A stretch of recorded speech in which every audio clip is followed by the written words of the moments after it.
Welcome to Siddhivinayak Education Institute.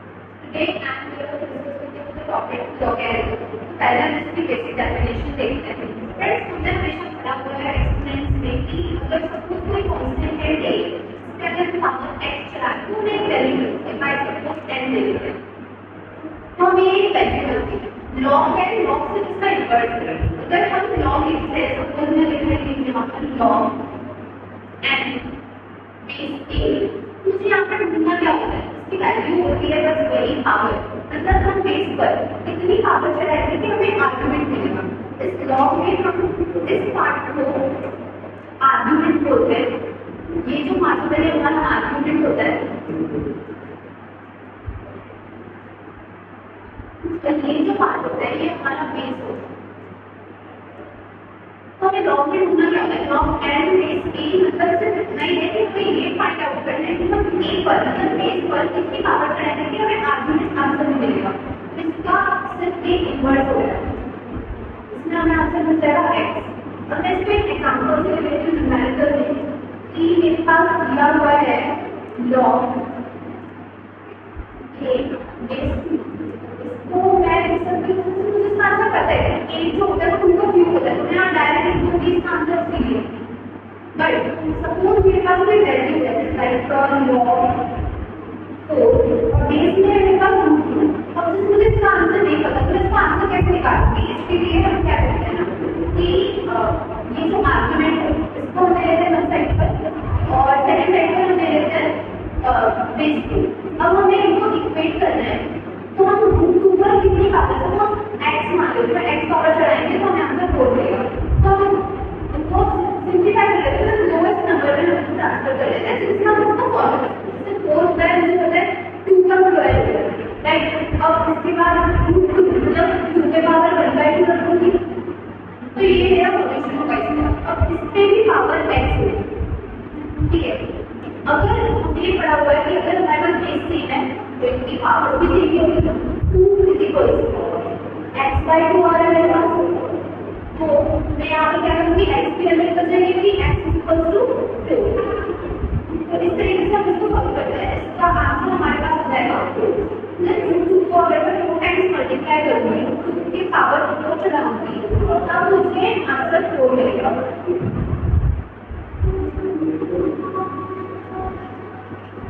ये हो गया हमारा, ये हो गया इस तरीके से हम सॉल्व करते हैं। तो पहले जब हम स्टार्ट करते हैं प्रॉपर्टीज ऑफ लॉगरिथमिक फंक्शन से, हमारे पास 6 प्रॉपर्टीज है, जिनमें से पहली प्रॉपर्टी आती है addition of logarithmic function. Suppose अभी यहाँ पर मेरे पास 2 फंक्शंस है like log n base a plus log n base a।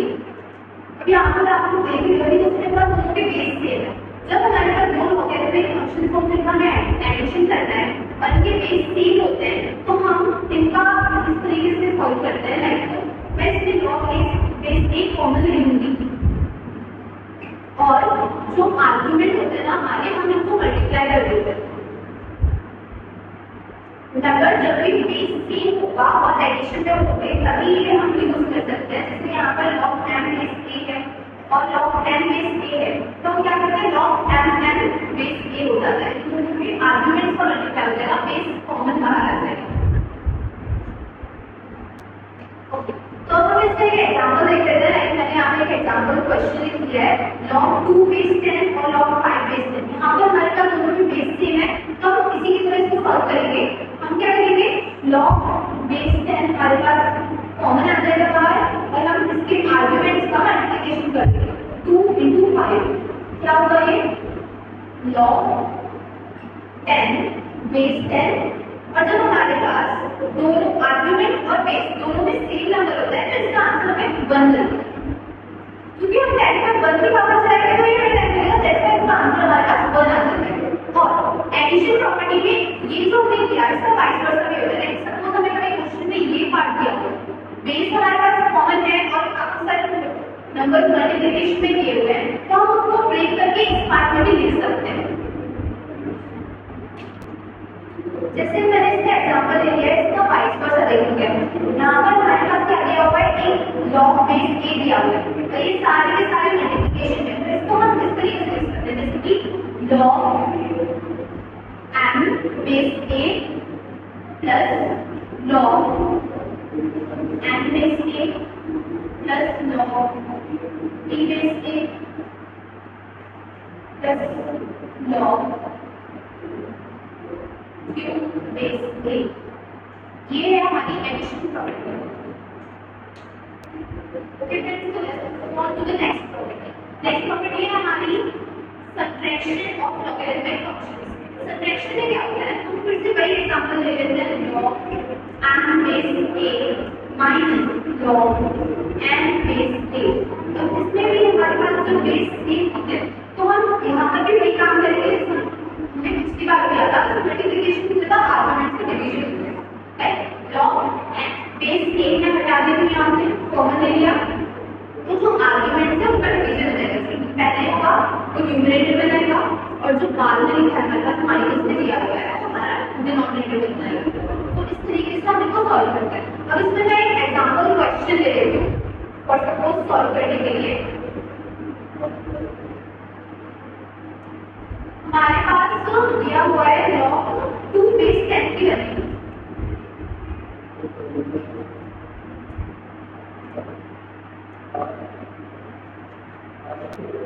तो ये है हमारा क्वेश्चन, इसमें हमें log 2 बेस 10 की वैल्यू दी है, तो हमें फाइंड करना है log 5 बेस 10। फाइंड क्या होगा, 10/2 होता है, तो मैं इसको इस तरीके से सॉल्व कर सकती हूँ। log 10/2 बेस 10 रहेगा, इज इक्वल टू मैं इसको इस तरीके से इसका वाइस वर्सा लिख सकती हूँ ना, log 10 base 10 minus log base 10। अब इसको सॉल्व कर सकते हैं, हमारे पास इसकी भी वैल्यू है, इसकी भी वैल्यू है, log 10 बेस 10 1 होता है, और इसकी वैल्यू हमें दी हुई है। तो जब हम इसको सॉल्व करेंगे तो हमारे पास आंसर आ जाएगा 0.699।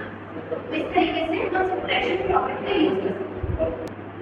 फ्रेंड्स, ये हमारी थर्ड प्रॉपर्टी है जो कि आर्गुमेंट की पावर पे बेस्ड होती है। यहाँ पर आप देख रहे हो x की पावर a हमें दिया हुआ है और बेस a है, तो इसको हम कभी भी अगर ऐसा कोई क्वेश्चन हमारे पास होता है तो हम इसको इस फॉर्म में लिख सकते हैं, जिसकी पावर होगी यहाँ पे सामने आ जाएगी मल्टीप्लिकेशन में, और हम इसको सॉल्व करके इस पूरे को एक्सप्रेशन को सॉल्व कर सकते हैं।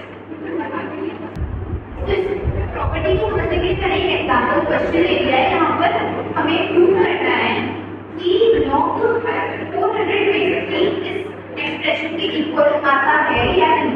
तो इसके लिए मैं क्या कर रही हूँ, मैं RHS को सॉल्व कर रही हूँ। RHS से भी जा सकता है, तो RHS इजी रहेगा, इसको हम इजीली ट्रांसफर कर सकते हैं इस प्रॉपर्टी के लिए। तो यहाँ पर हमें 4 दिया हुआ है, मैं इसका वाइस वर्सा यूज करूँ तो इजी होगा सॉल्व करने के लिए। log 2 की पावर 4 बेस 3 प्लस log 5 की पावर 2 बेस 3।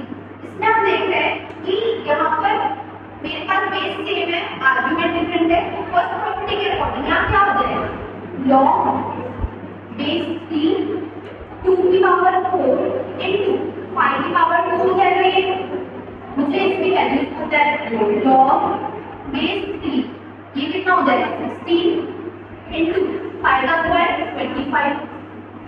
ये हो गया हमारा 2, इनका मल्टीप्लिकेशन आ जाएगा 400 और ये इक्वल्स टू 10 तो ये था इसका फ्रेंड्स। नेक्स्ट प्रॉपर्टी हमारे पास प्रॉपर्टी 4 बेस चेंज प्रॉपर्टी। इसमें हम देख रहे हैं यहाँ पर हमारे पास एक एक्सप्रेशन है log x बेस c और log a बेस c, इन दोनों में बेस कॉमन है ना, और दोनों फंक्शंस डिवाइड हैं, तो इसमें क्या करते हैं बेस से बेस कट हो जाता है और हमारे लॉग एक्स बेस ए। इस प्रॉपर्टी की हमारे पास कोरोलरीज आती है, जैसे कि पहला आता है, अगर आपके पास दिया हुआ है लॉग बी बेस ए, तो हम इसको पता है क्या लिख सकते हैं, इसका रेसिप्रोकल में लिखेंगे ना, तो ये जो आर्गुमेंट है बेस में चला जाएगा, बेस आर्गुमेंट में आ जाएगा। इसको मैं लिख सकती हूँ 1 by log A base B, ये इसकी फर्स्ट कोरोलरी है।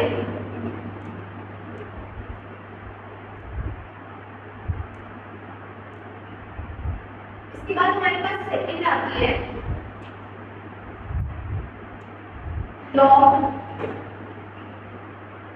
A is B into log B is C into log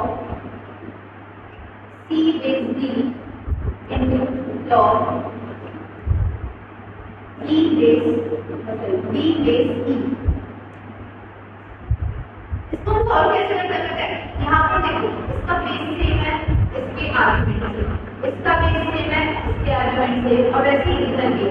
तो हम यहाँ से इन सभी को कैंसिल कर देते हैं, हमारे पास फाइनली क्या बचता है? लॉग इसका आर्गुमेंट और इसका बेस ए, मतलब यहाँ से ये सारे कट हो जाएंगे। फाइनली मेरे पास क्या बचा? ए और ई, ये आ जाएगा हमारा आंसर है लॉग ए बेस ई। वैसे इसकी थर्ड कोरोलरी होती है log A base A whole upon log B base A into log B base A whole upon log C base A into log C base A whole upon log D base A। और ऐसा ही suppose और आगे भी है।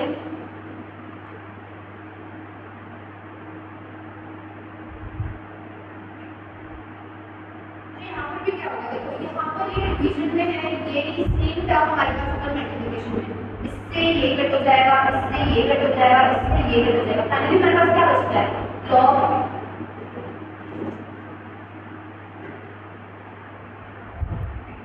A base A whole upon log E base A, यही बचता है। और हमने यहाँ इसी प्रॉपर्टी में देखा था, फोर्थ प्रॉपर्टी में, कि जब हमारे पास सेम बेस होता है तो हम इसको क्या लिख सकते हैं? log A base E। Okay तो यहाँ पर हमारे पास ये कुछ क्वेश्चंस दिए हुए हैं, इनको हम पहले फ्रैक्शंस में कन्वर्ट कर लेते हैं। log 1 प्लस 1/2, ये आ जाएगा हमारे पास log 2/1 plus log 3/2 plus log 4/3 and so on, finally last तक log 256/255 तक। तो जैसा हमने इसकी प्रॉपर्टी में पढ़ा था, बेस चेंज प्रॉपर्टी में, ये सारे कट हो जाएंगे एक दूसरे से, वॉटेवर यहाँ पर जो भी आएगा, और फाइनली हमारे पास क्या बचेगा? log 256/1, और हमें बेस यहाँ पर क्वेश्चन में दिया हुआ है, base of above log is 2, तो यहाँ पर बेस 2 है, हमें पता है ये किसके बराबर होगा? log 256 बेस 2 होगा, ये क्या है? 2 की पावर 8 है, तो इसका फाइनल आंसर हमें क्या मिलेगा? 8। फ्रेंड्स, ये हमारी फिफ्थ प्रॉपर्टी है, जिसमें हम देखते हैं कि इसमें हमारे पास बेस के ऊपर भी पावर है और आर्ग्यूमेंट में भी पावर है, तो इसको हम, इनकी पावर्स जो होती है ना, ये सामने मल्टीप्लिकेशन में आ जाती है। आर्ग्यूमेंट की पावर न्यूमरेटर में आएगी और बेस की पावर डिनोमिनेटर में आएगी।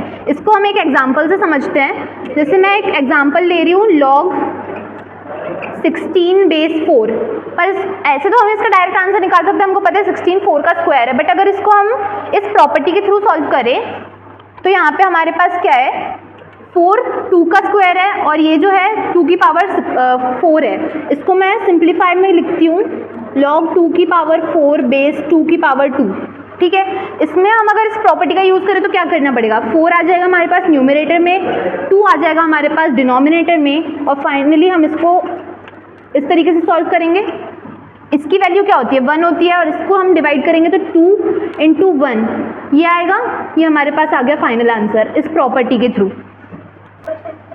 ओके फ्रेंड्स, ये हमारी 6th प्रॉपर्टी है। इसमें हमारे पास एक्सपोनेंशियल फॉर्म में दिया हुआ है। सपोज एक कांस्टेंट है, इसकी पावर में हमारे पास लॉग दिया हुआ है, तो इसमें हम क्या कर सकते हैं, इस लॉग के आर्ग्यूमेंट से इस बेस को हम एक्सचेंज कर सकते हैं। इसका एक एग्जांपल ले लेते हैं, 2 की पावर लॉग 3 बेस 4। इसमें क्या होगा, हमको 3 मतलब ये तो नहीं पता कि हम 4 पे कितनी पावर चढ़ाए कि हमारा आंसर 3 आए, बट हम इसमें इस बेस को अगर चेंज कर दे तो हमारे लिए इजी हो जाएगा। इसलिए हम इसको क्या करेंगे, 3 की पावर लॉग 2 बेस 4। ये सॉल्व हो सकता है, हमको पता है 2 4 का स्क्वायर रूट है, तो मतलब इसकी पावर क्या आ जाएगी, 1/2 आ जाएगी।